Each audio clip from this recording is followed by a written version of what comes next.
One of the things I've learned in studying conflict and following people who have been really stuck in toxic conflict and moved into healthy conflict, whether they're former gang leaders or politicians or activists or even guerrilla members in Colombia, there are some patterns. And one of the things that gets us into trouble often as humans in conflict is a false binary where there's an us and a them, and we sort large groups of people into these two categories. And for lots of evolutionary reasons and also some current cultural and economic reasons, when we do that, we tend to make a lot of mistakes about ourselves, the problem, or the other side, right? So that binary, Republican versus Democrat, black versus white, good versus evil, is almost always false. Hi, everyone, and welcome to another episode of Courageous Conversations about our schools. This is Ken Futernick, and today my guest is journalist Amanda Ripley. Amanda has spent much of her career studying and writing about conflict and polarization around the world. She's written for Time magazine, The Atlantic, The Washington Post, and many other publications. And her most recent book, the one that really grabbed my attention, is High Conflict: Why We Get Trapped and How We Get Out. Amanda, welcome to Courageous Conversations. Thanks for having me, Ken. Good to be here. Well, if you've listened to previous episodes of this podcast, you know that I typically have guests who represent opposing sides of controversial issues affecting schools, issues at the center of today's culture wars, like the one we had recently about whether teachers are indoctrinating students, as an increasing number of people and politicians have been arguing, or about critical race theory, or the one we had with the state senator from Kentucky who thinks teachers should stick to reading, writing, and mathematics and to stay away from current events and controversial issues. And for that conversation, we will have educators who think restricting the curriculum in that way undermines the very purpose of education. But what's different about these conversations is that I ask people to listen to one another, that they not shout, and that they be respectful and curious. My hope is that in some small way, we can help calm the culture wars that are wreaking havoc in our schools. Boardrooms have become battle zones. Dedicated educators are leaving the profession, like Willie Carver, a teacher I interviewed yesterday, who was chosen as Teacher of the Year in Kentucky a year ago and was honored at the White House with 49 other outstanding teachers, and just a few weeks ago decided to quit. He quit because he is an openly gay teacher and he could no longer tolerate the restrictions on what he was allowed to teach and the rising hostility towards him, his LGBTQ colleagues, and his students. Well, today I'm speaking with Amanda Ripley, not about any particular school controversy, but about the culture wars themselves, about conflict, whether there's a way out. So, Amanda, what do you make of the culture wars in education? Well, it's funny because I used to cover education for Time magazine and The Atlantic for years. And I feel like a lot of the conflict that is pervasive in education and politics and social media started first in education. If I look back at some of the conflicts that I covered, I would cover them very differently now, knowing what I do about conflict. But even, 10 years ago, it felt like in some of the education stories I was covering, there was an us versus them. The facts really, at a certain point, didn't matter as much as emotion and trust or distrust. And so in a lot of ways, I think education was my first exposure to intractable conflict. And it's obviously changed and gotten worse in some places. But it's the kind of thing we now see in other parts of life, right? But have seen in education in different ways for a long time. In your book, you talk about, you have an interesting phrase, conflict entrepreneurs. And I wonder if you could just, for our listeners, explain what you mean by that and whether you have a sense of who they are when it comes to the culture wars in education? Yeah, so the big takeaway for me, so I spent several years following people who understand conflict intimately, whether they are psychologists or researchers or gang violence interrupters or divorce lawyers. They all understand conflict differently than journalists and differently than most people. And the big lesson was that the problem isn't conflict. Conflict is how we get better, right? How we push each other, how we challenge each other and get challenged. The problem is what we might call high conflict, or it's sometimes called malignant conflict, which is the kind of conflict that takes on a life of its own. It becomes conflict for conflict's sake. It becomes all about winning. And you really lose sight of the original forces and values that led you into the fight. And in that kind of conflict, which I call high conflict, everyone ends up worse off to different degrees. So for me, the big lesson was to try to figure out, how do you stay out of high conflict and in what we might call good conflict or healthy conflict. And one of the tripwires, one of the sort of bombs that tends to lead to high conflict is conflict entrepreneurs. So looking across, I followed people who shifted out of high conflict, who got stuck in high conflict, and across all different contexts, from civil war in Colombia to political conflicts around the world, including in the U.S. There were often conflict entrepreneurs who were present, and conflict entrepreneurs are people or platforms who exploit conflict for their own ends, who sort of delight in the conflict. Sometimes that's for profit or power, but often, maybe even more often, I've found it's for a sense of importance, of attention, right? For a sense of belonging. Those kinds of maybe soft powers that are very, very magnetic, especially in a moment like this where we've really amplified the voices of conflict entrepreneurs and incentivized conflict entrepreneurship. So yeah, it's the kind of thing where once you see it, you can't unsee it. And conflict entrepreneurs are all around us. They're sometimes in your social media feed or on cable TV news. We can all be conflict entrepreneurs. So every day I wake up and, try not to be a conflict entrepreneur, because again, there are so many incentives for it right now.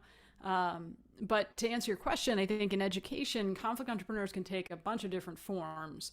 The signature sign that you might be dealing with a conflict entrepreneur is repeated history of blame, right? There's always someone else at fault, a sort of quality where they're creating conflict wherever they go, where they tend to recruit deputy conflict entrepreneurs and seem pretty unhappy. It's not like they're enjoying it on some level, but they can't stop. So there's often, not always, but there's often a deeper psychological need that the conflict is meeting for them, right? So it could, in some cases, it could be a parent, it could be a teacher, it could be a union representative, it could be a superintendent. I mean, it really can be anyone. But again, we've now designed a bunch of institutions to raise up and amplify the voices of conflict entrepreneurs. So they're a little maybe too loud and powerful right now. And I want to ask you in a moment about how, if you feel that conflict entrepreneurs are affecting your school system, what sort of tools are available, strategies are available to, I'm sure the right word, resist or to deal with that. I'm thinking, I just read this morning, Amanda, in an article in USA Today about Moms for Liberty and the increasing power they have. On the surface, what they say is we're just simply trying to give more voice to parents. But in fact, most are Republicans and pretty conservative Republicans. They're showing up at school board meetings and demanding that, for instance, that books written by LGBTQ authors be removed, and anything that deals with racism that could be viewed as divisive, and uh, they have a lot of power. And it seems to me that they may be a classic case of conflict entrepreneurs who are doing it for partisan purposes and not necessarily for the good of all kids in all schools. Right, right. So in the book, in my book, High Conflict, my big advice for conflict entrepreneurs, based on everyone that I followed who shifted out of high conflict into good conflict, was to start by distancing yourself from conflict entrepreneurs. So let me give you an example. Gary Friedman was a sort of novice politician and conflict expert, world-renowned mediator who ran for office in his small town in Northern California. And as he put it to me, it took about 1/8 of a second before he got sucked into high conflict in politics, despite everything he knew about what not to do and what to do. Anyway, he lost 2 years of his peace of mind to what seemed like kind of small potatoes conflicts to an outsider in his town, and really lost his mind for a little while to the conflict, and then very purposefully shifted out of high conflict and created good conflict. And it was not easy to do, but he did do it. And the first thing he did was to distance himself from the conflict entrepreneur in his life, which in this case was a sort of veteran political operative who, as a favor, had been helping him with his campaign and quite, understandably applying the same rules that she used in national politics, including union politics, to this very small town race. But for him, he found it was much healthier to rely on his wife instead as his primary political advisor, because she really resisted any attempt to demonize his opponents, much more capable at resisting that than he was, actually. And she saw people as three-dimensional humans, and she pushed back and told him when he was being, when he was letting his ego dominate. And so that's an example of the value of distancing yourself from conflict entrepreneurs. And that is my number one piece of advice. But when the book came out, a lot of people wrote to me and said, okay, thanks, that's good advice, but what if you can't, right? What if you can't distance yourself from the conflict entrepreneurs in your midst? And I would suspect that's often the case in education, right? I mean, it's not so easy. It's not like, firing your lawyer, right? Like sometimes it's much harder. Sometimes they're your boss, the conflict entrepreneur. Sometimes they're your president, right? It's not so easy. So, and just would say, Amanda, that what happens in schools is organized groups, often prodded, through social media or mainstream media or organizations like Moms for Liberty. They show up at school board meetings en masse and line up and yell at the school board, and to the point where the people that hold views that they don't like often quit. So what I hear from my colleagues is, how do we counter that? Now, if they were just simply to avoid them, they might say, well, let them do their thing at school board meetings. But I think they're feeling like perhaps we need to organize and show up in equal numbers to support the school board members that are volunteering their time in doing thoughtful work, and that our voice needs to be heard alongside of theirs. But I think there's also this sense that all that's going to do is contribute to the conflagration. It's just going to exacerbate things. So I'm just wondering, what's the way out of that kind of unhealthy conflict? Look, this is tricky, right? But I will tell you one sure thing that I know, which is any intuitive thing you do in high conflict like this will almost certainly make things worse. So you have to do counterintuitive things and do them carefully. So in some cases, what does that look like? Well, it might start by asking yourself a very simple question, which is, what's my intuition telling me to do with this conflict entrepreneur? Consider what the answer is, and just consider, not saying you're going to do it, but just consider what it would look like to do the opposite, right? So let me give you an example.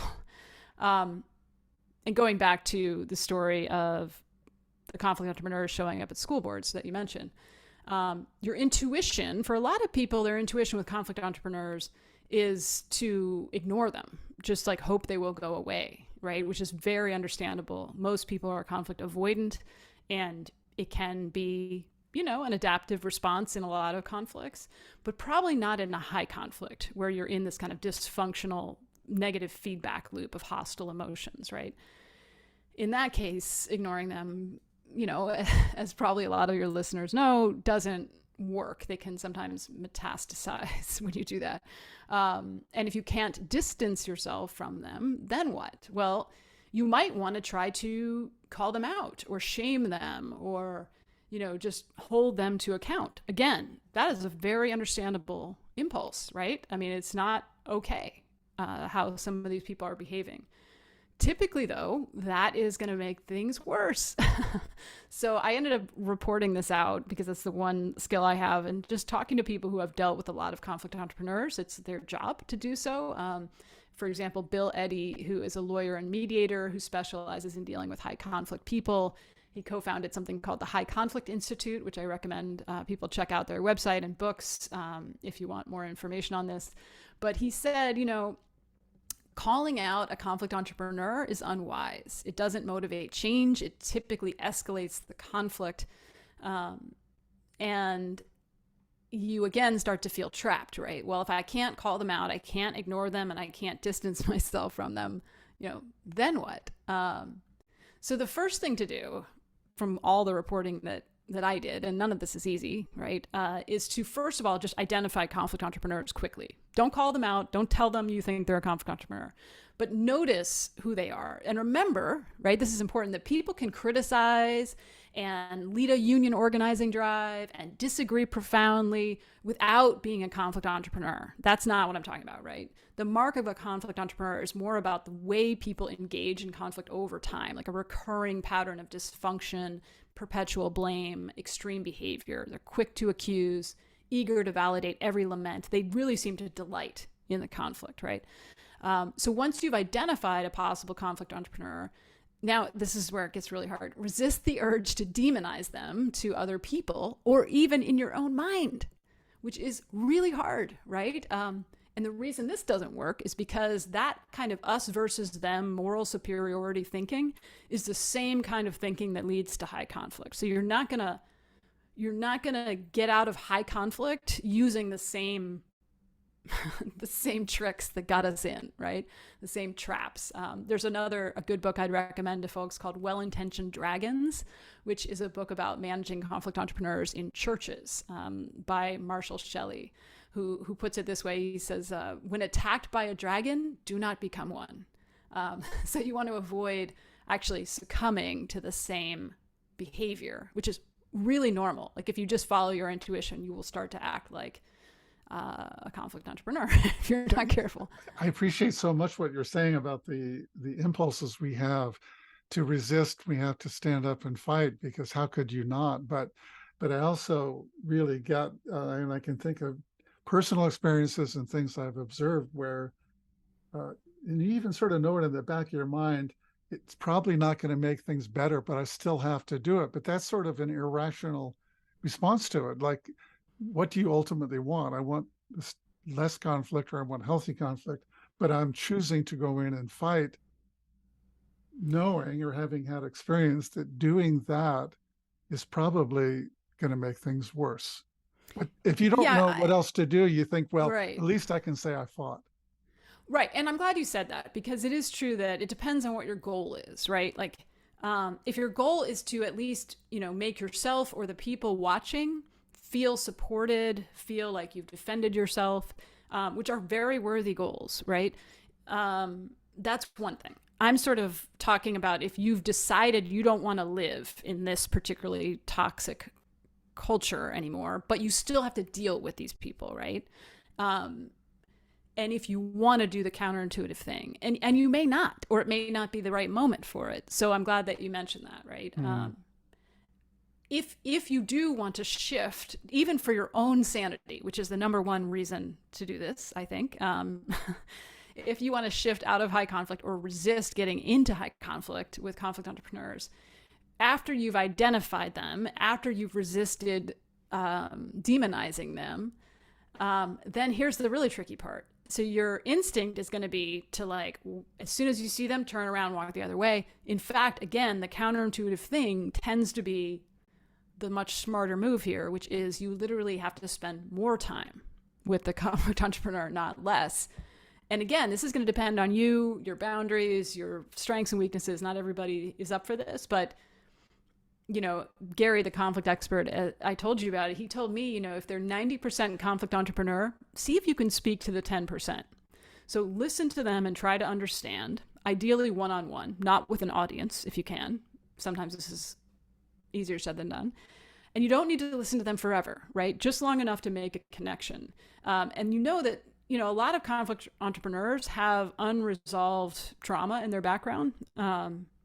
They may not always be a conflict entrepreneur, but just know they probably have a lot of opinions that you profoundly disagree with.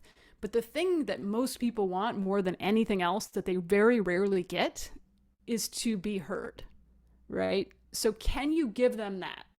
Not agreeing with them, not changing your mind, not giving them what they want, but literally asking them questions with curiosity. And then I call it looping. There's different techniques for this, but really trying to distill what they said into the most elegant language you can muster, play it back for them, and check if you got it right. Like, you're truly trying to understand this person. There are different questions you can ask to do this, but the point is, see if you can give them this one thing, which actually costs you very little, right? In most cases, like to listen to them with curiosity.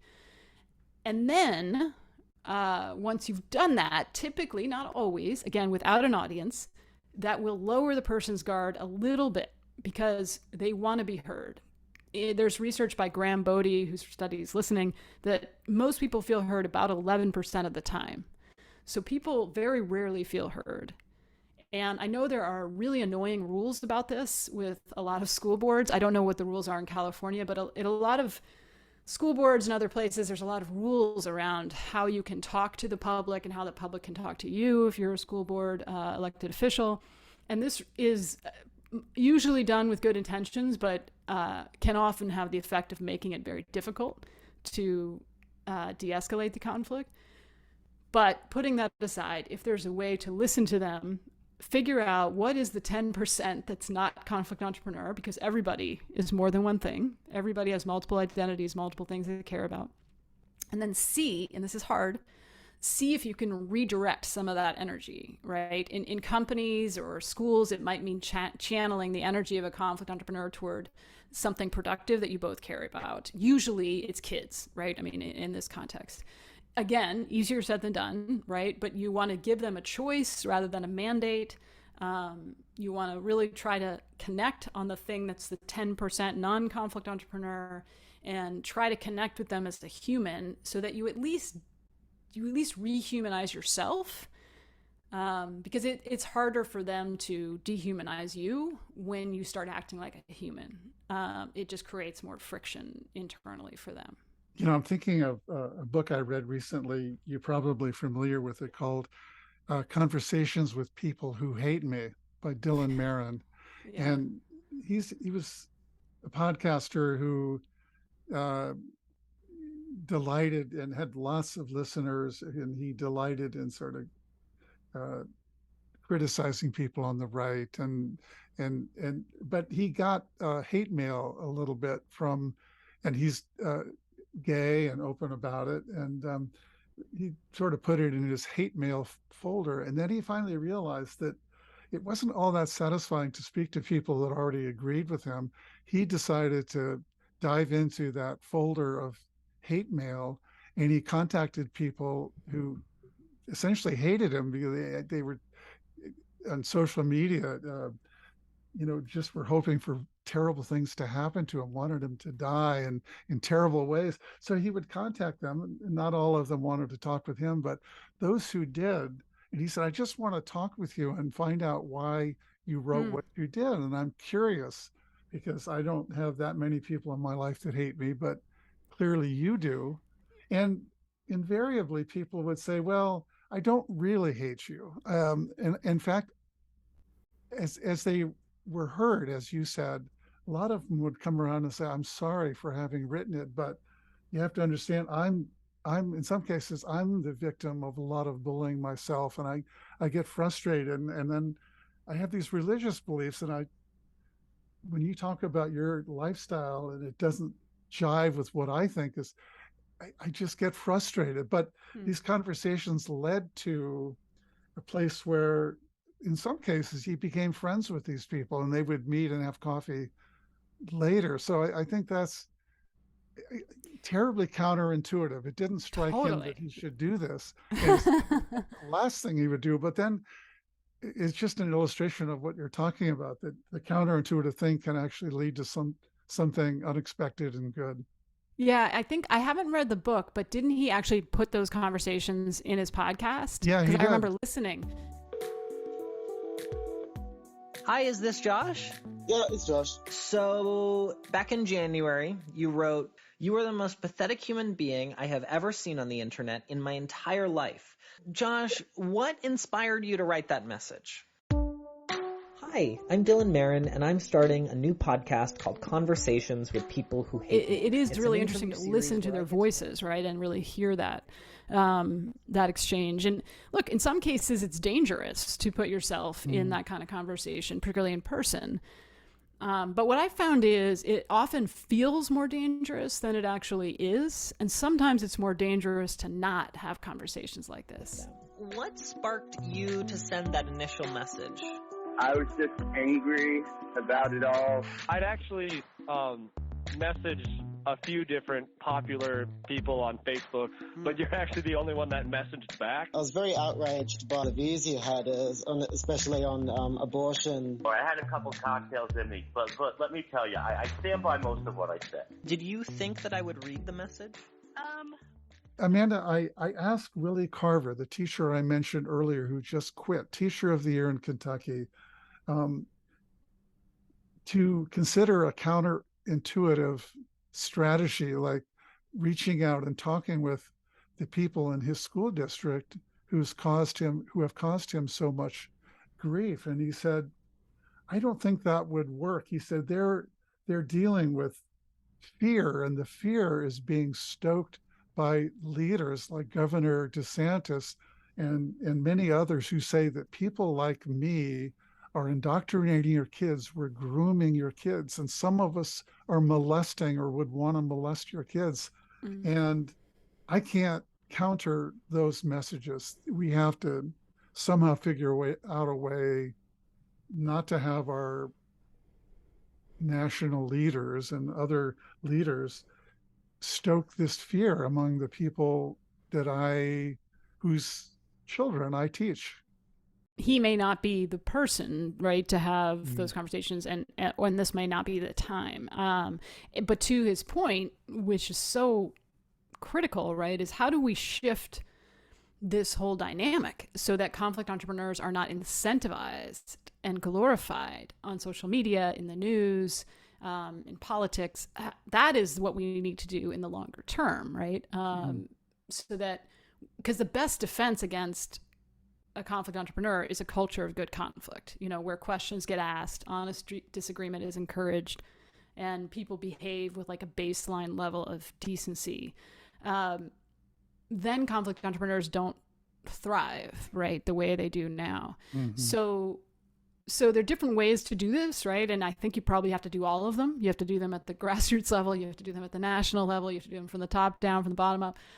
Shift those norms. I mean, you could design a new version of Twitter and YouTube today that would raise up and amplify the voices of conflict interrupters as opposed to conflict entrepreneurs. That's not a hard problem.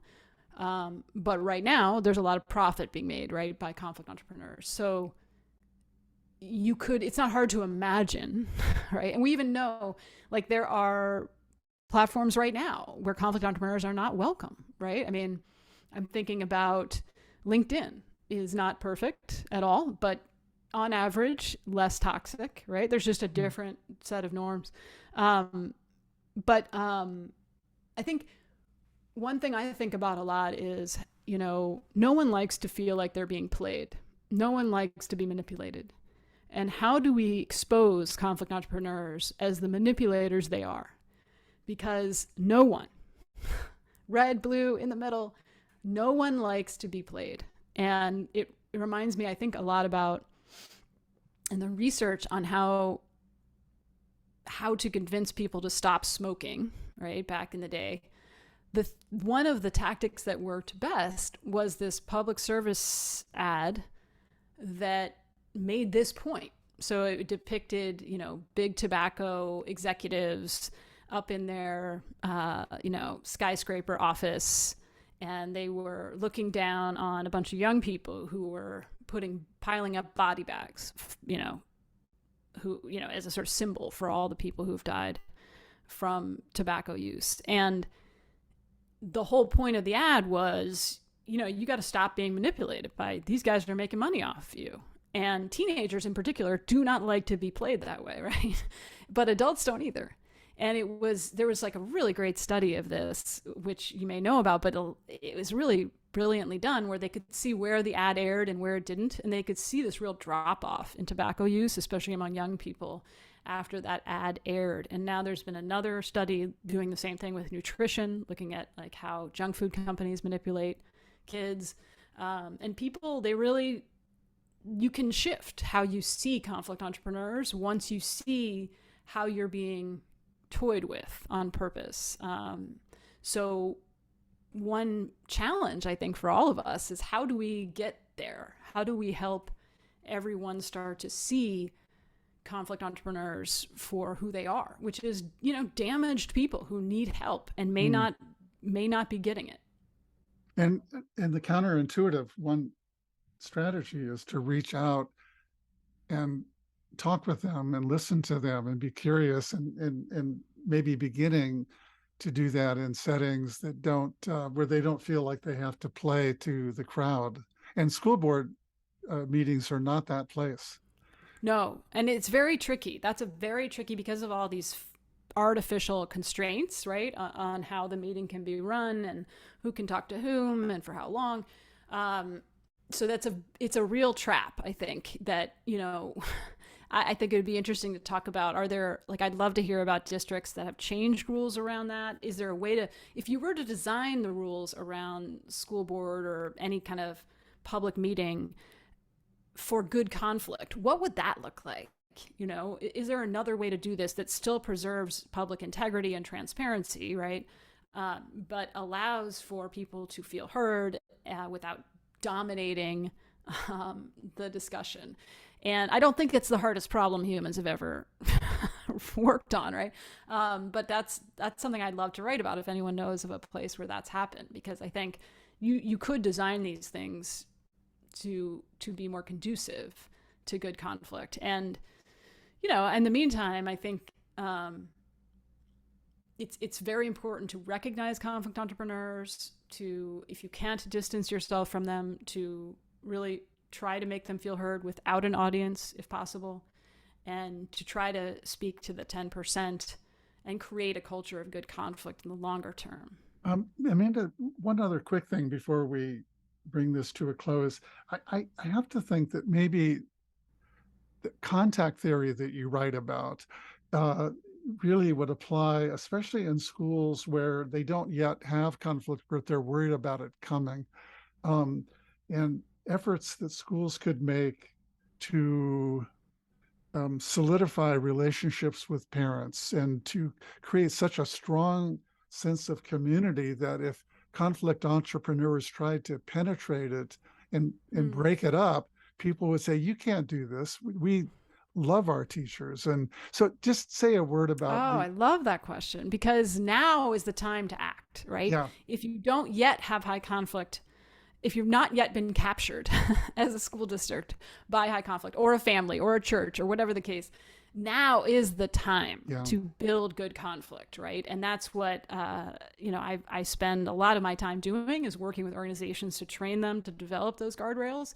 But with regards to contact theory, right? So this is really the only rigorously proven way to reduce demonization and prejudice is contact theory, which is by bringing people together with certain conditions, which are important, that creates a kind of transcendent identity that's bigger than the us and them. It sort of expands the us And when you do this right, what you find is people are just much less likely to assume the worst of each other. So yes, to your point, you have like more resilience built into the culture so that when things go wrong, as they always do, right, in any complicated system, and especially schools, people give you the benefit of the doubt before assuming the worst, because there's some human connection there.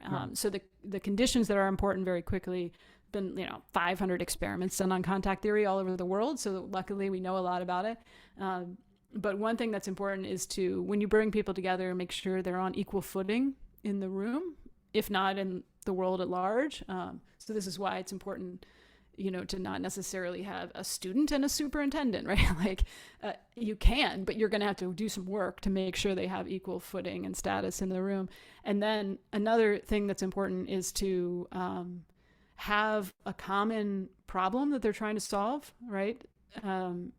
So an example of this when it comes to, maybe an analogy is there's a woman named Megan Hunter who has done a lot of work with high conflict companies. And in one case, which, this large family owned business was on the verge of bankruptcy because of all the internal conflict, she asked the feuding family members to work together to create a mission statement, which for some reason they had never done.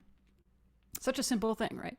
But the effect blew her away. She said it was the first time they'd all been in the same room without F-bombs being hurled and someone storming out. And they were so proud of that mission statement, So it's not enough, right? But some kind of common problem that you're working on. Sometimes it can be building a new playground, right? I mean, it depends on the situation, but a legitimate problem that you're both working on. And then some kind of respected third party that has endorsed the whole gathering, right? Whether that's a faith leader or a local, company, I don't know, it depends on the situation. But those things can help those kinds of contact experiences go better. And then again, as you know, they have to continue. It can't just be a one-off thing, right? Where we all play basketball and then we never see each other again.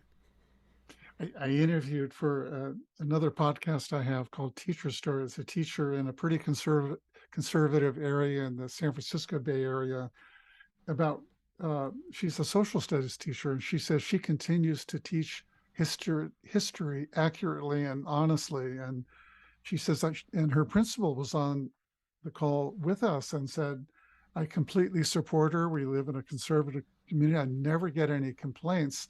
And they both attributed it to the fact that she has really good relationships with her parents.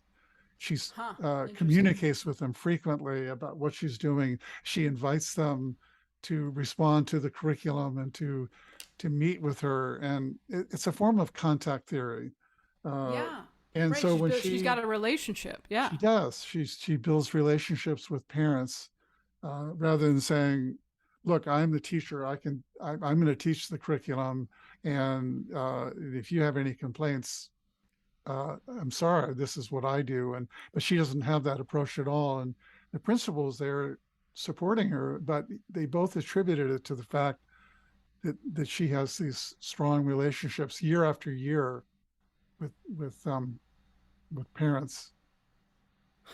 It's so often it's amazing how often it comes down to relationship, right? I mean, if you look at the research on great teaching, it's often about the relationship the teacher has with the student and vice versa.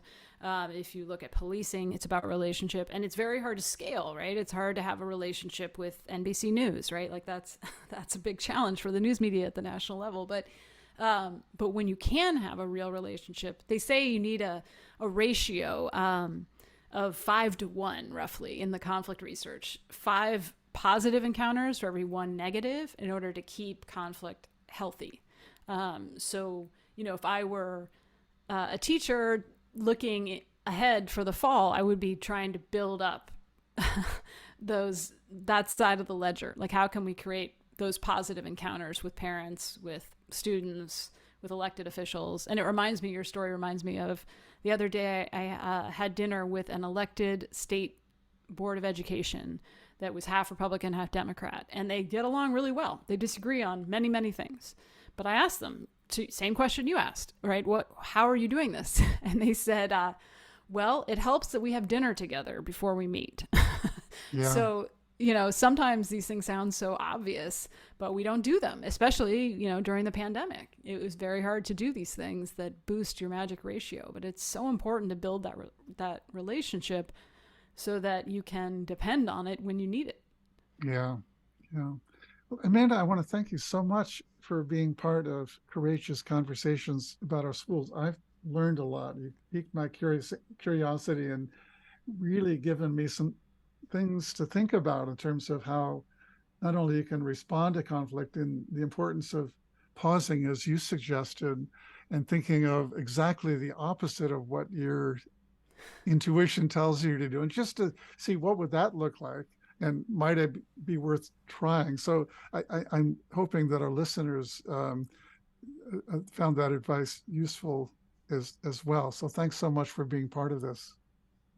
Likewise, I learned a lot. So thank you for the work that you do, and thanks for having me on. Thanks for sharing your insights into today's culture wars and for offering some hope that we might just be able to move away from high conflict towards healthy conflict. And if we can pull that off, there's no doubt in my mind that it will benefit our schools, our students, and ultimately our country. And thanks, listeners, for tuning in. And by the way, you'll find all of our episodes of Courageous Conversations about our schools at schoolconversations.org and on most podcasting platforms. Bye, everyone.